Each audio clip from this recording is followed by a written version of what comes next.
Good morning. Today, in continuation with our Meet the Industry series, we have Bernard Harkless. Bernard is a principal with Lynx Ventures. He has a very interesting career path, not a straight line, would sometimes think you have to go in, but it is quite interesting. And I'm just going to leave it at that and let him tell you a little bit about his career. But before I begin, he has a master's from MIT in real estate development, as well as in planning and design, a bachelor's in architecture from UVA, and he's a member of our Real Estate Circle of Excellence. So with that, I'm going to turn it over to you, Bernard, and let you take it away. Thank you so much for being with us this morning. Yeah, awesome. Thanks for the intro, Robert. Thanks for having me.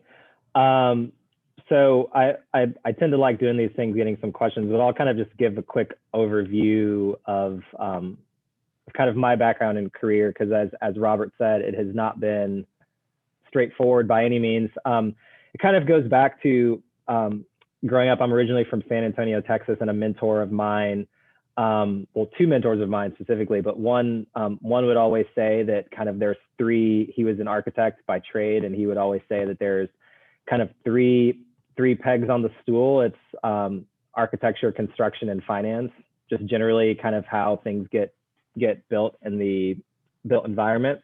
It's kind of the first thing.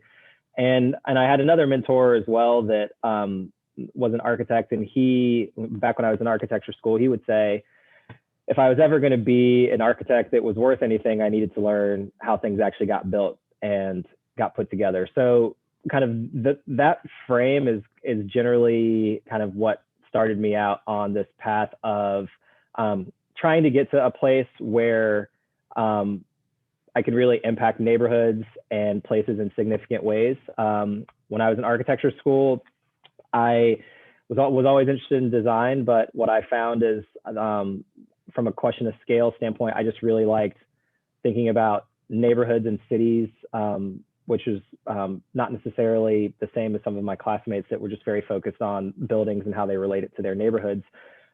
So like with that, I kind of had this goal of, like, how can I get to a place of decision making? So after I finished undergrad, I went to DC and worked for Clark Construction, which was a great experience, learning kind of the nuts and bolts of building and the process of building, and just who the players are and the interrelatedness of just the many aspects of building.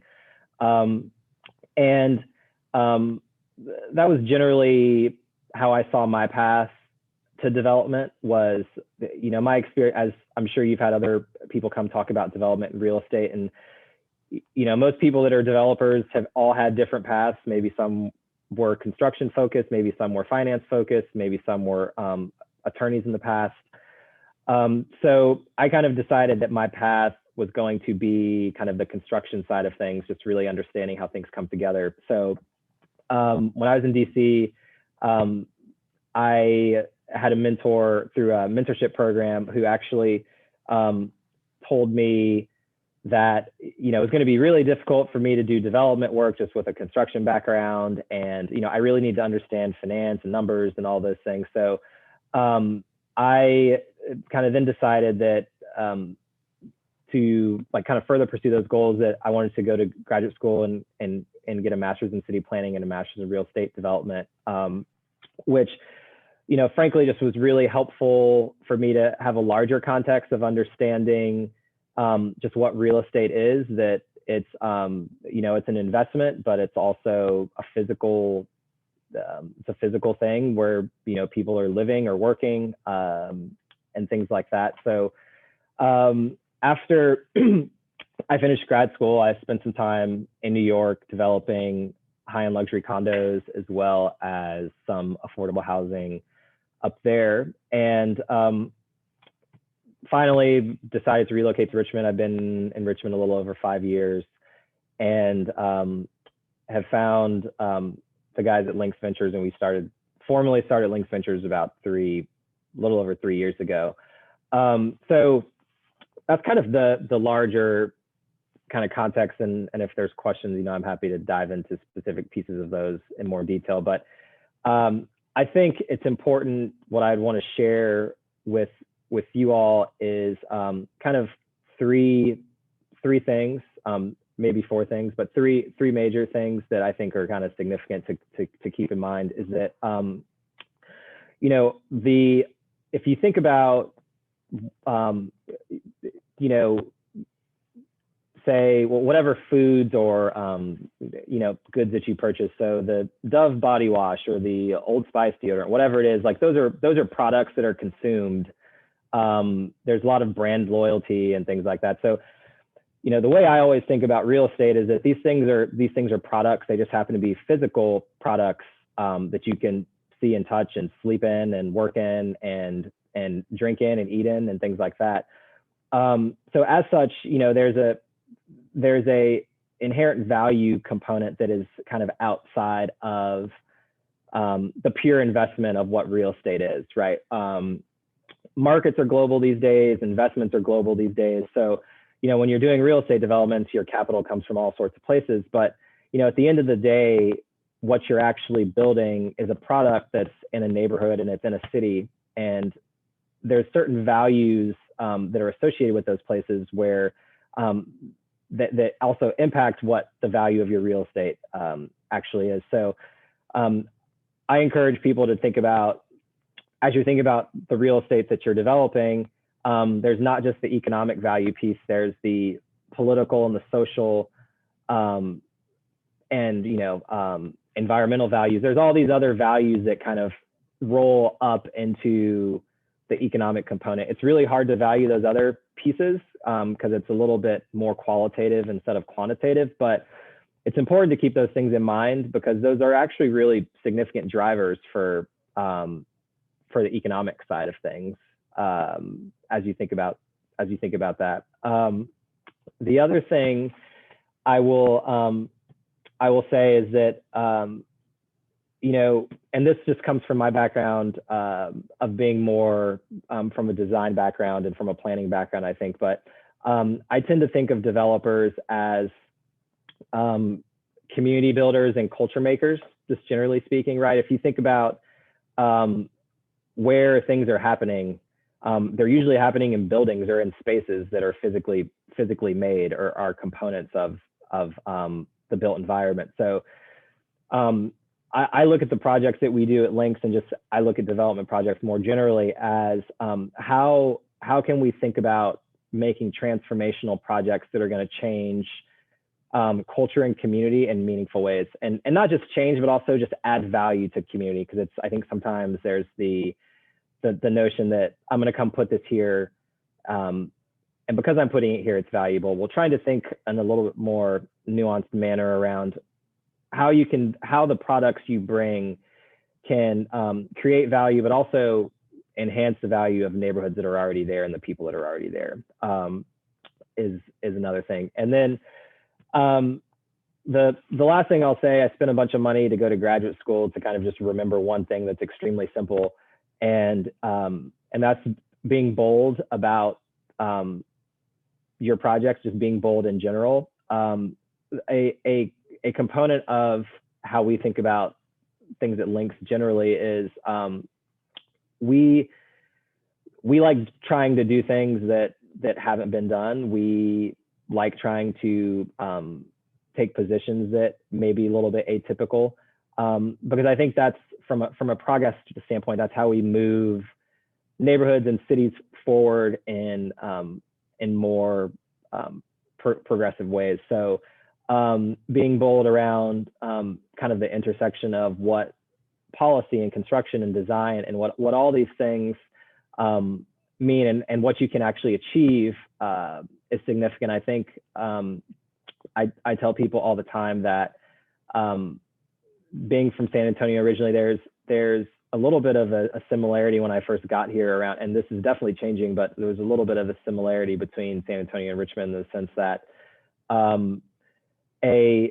San Antonio, for those of you that don't know, is kind of like the stepchild of most of the other major cities in Texas, is kind of how we would think about ourselves, right? You have Houston and Dallas and Austin, and you have all these major metropolitan areas and all this culture.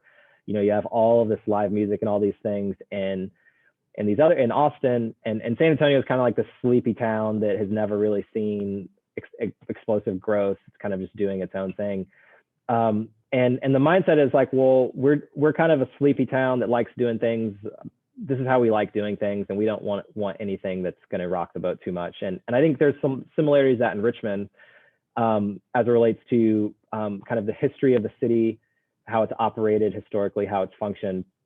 So I think there's just a huge opportunity to say, well, how can we imagine things to be different, and kind of what role can development play in moving that vision forward in more significant ways? And the private sector has done a lot of that already, even before I got here, with all of the adaptive reuse and historic renovations for apartments downtown that a lot of developers have been doing. So things like that are significant with people that said, you know, I'm going to go out and people said that this neighborhood was never going to be anything, and I'm going to go out and buy this building and say there's value in this neighborhood, and I'm going to help create that value. Is one of those things that I always think about. And then the other thing I will also just say is that you know,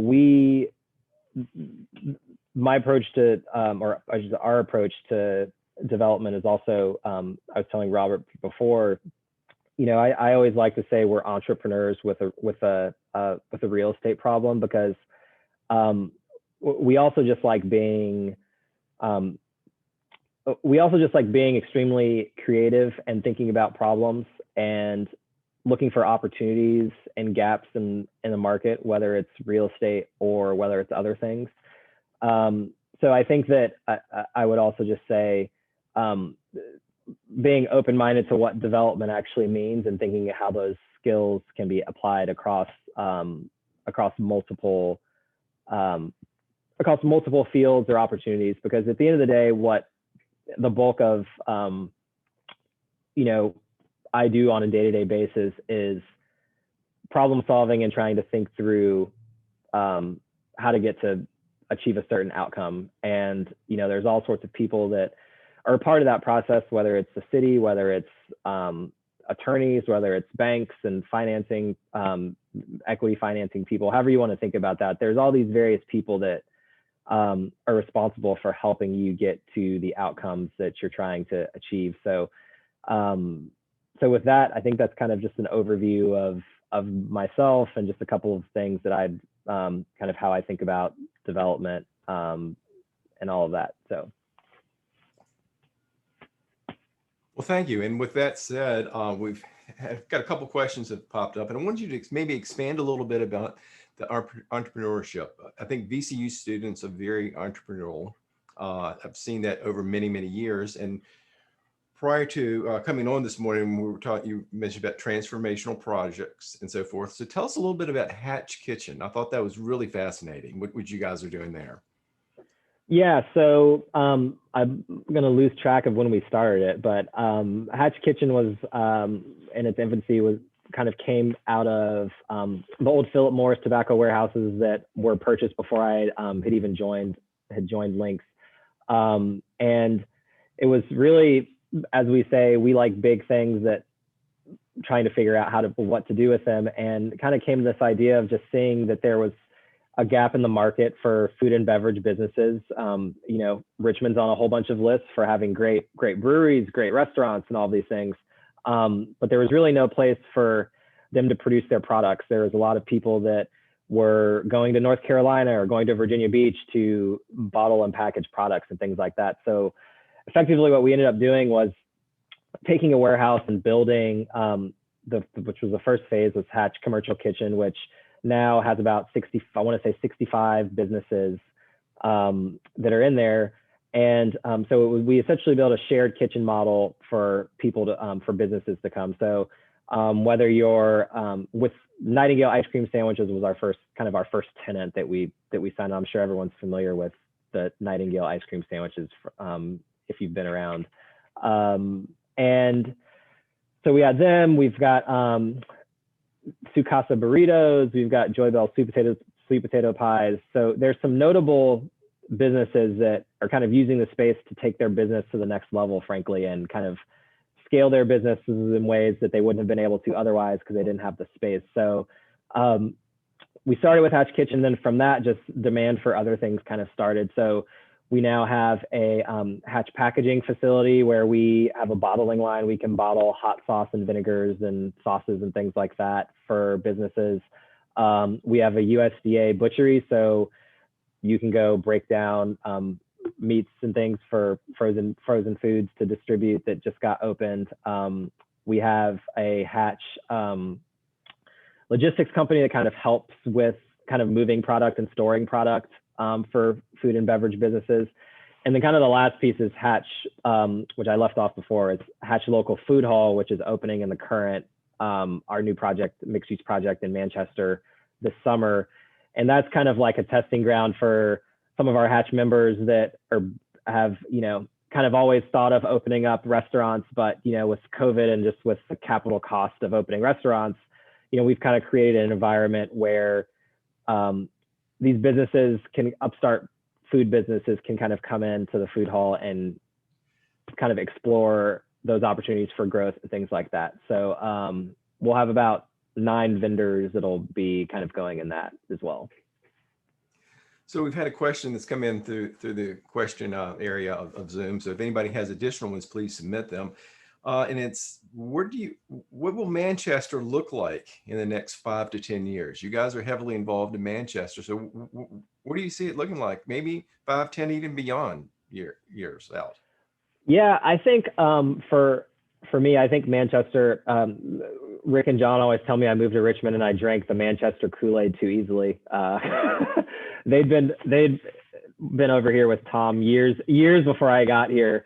I do think that, Richmond is an interesting place, right? Like the kind of north of the river, south of the river history and just how people perceive south of the river and what's over here. I just think that's going to be drastically different than what people could have ever imagined it. Even from today, I think people come over today and they're like, oh my gosh, I can't believe all the stuff that's over there. 10 years from now, it's going to be even more, just because if you look at Richmond's growth, I want to say, I think it's 30,000 people are planned to move to the city by 2037. So where are all those people going to go? South of the river, Manchester specifically is one of those places where you can put a lot of density. You can put more services, all of those things. So I think that you'll continue to see more multifamily development. And I think at the end of the day, you'll also see more office development over here too. I know we are just are delivering our new construction Class A office building in a couple months. And, we just signed a lease from a company that's relocating from Innsbruck to Manchester, right? So I think if you're looking at things like that, like these are companies that understand and can see the vision and the value of what the neighborhood's going to be, and they kind of want to be a part of what that growth is going to be. And then I also just think the James River is Richmond's greatest asset. Personally, like I love going down there and running and spending time on the river, and it's not a ton of places that have kind of that character. You can live and walk to the river. You can you can come work down here and then go biking during your lunch break and things like that. So I think you're just going to continue to see more of that growth. And then here's somewhat of a follow-up question. We're talking about Manchester, but overall the city, and not just the city proper, not just Richmond City, but the Richmond region. What's the outlook for the Richmond region in the next 10 years or so? Yeah, I think the same thing. Just the amount of people because of we're in a different climate with COVID, of course, but I think over the last year, I've talked to more people that were either from here or just want to relocate to Richmond, and that's families, that's businesses. So I think the Richmond region generally is just going to continue to see more growth as people are thinking about kind of quality of life. They're thinking about remote work. They're thinking about kind of all these things that everyone's been talking about. I think that's just going to continue to make Richmond more like a more attractive place for people to want to settle down.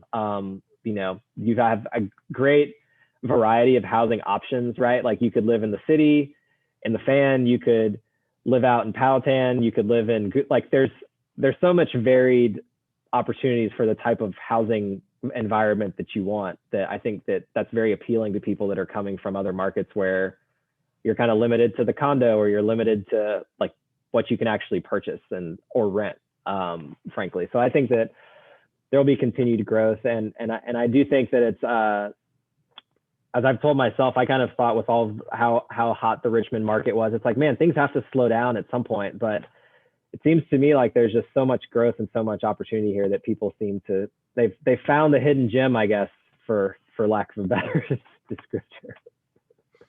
And this is somewhat of a follow-up from one of our students actually says, do you see any potential issues with a smaller city like Richmond growing at such a fast rate? I wouldn't say issues necessarily, but I think it's probably more of a shift in mindset. For example, I think the 2000, I'm probably going to misstate this, but I think the last master plan that was updated before Richmond 300 was done in 2001. And that 2001 plan was talking about declining population, people leaving the city, kind of all of that, right? And then fast forward to just the rapid growth that's been happening and will continue to happen, right? So I think that the bigger issue is getting people to wrap their minds around Richmond's no longer the sleepy town that, it's just people from the state that are kind of here and kind of just, it's quietly kind of sitting in the background. Like, I think that, VCU is a growing school with people coming from all over the country and all over the world. And, they come to Richmond, they love it, they want to stay. Same thing with companies also. So I think that it's more of a mindset shift than anything, I think, is just dealing with, oh man, now we're this type of city as opposed to what we used to be. And what does that mean from an infrastructure standpoint of how we think about resourcing our cities and resourcing, things in a way that can meet those needs. Well, as we wind down, I like to conclude these little talks with, in this case, it would be Bernard Harkless's Pearls of Wisdom. In other words, kind of your parting thought of advice to students, what they should take away from all of this. I think I have two pearls of wisdom I will always say, because I think it's informed how I do my work, just generally. But I think the first would be, service is the price you pay for the space you occupy. And there's a lot of different ways you can think about that. But I think in a simple sense, as real estate professionals, whether that's development or property manager or whatever it is, giving back to the city or region in various ways is significant.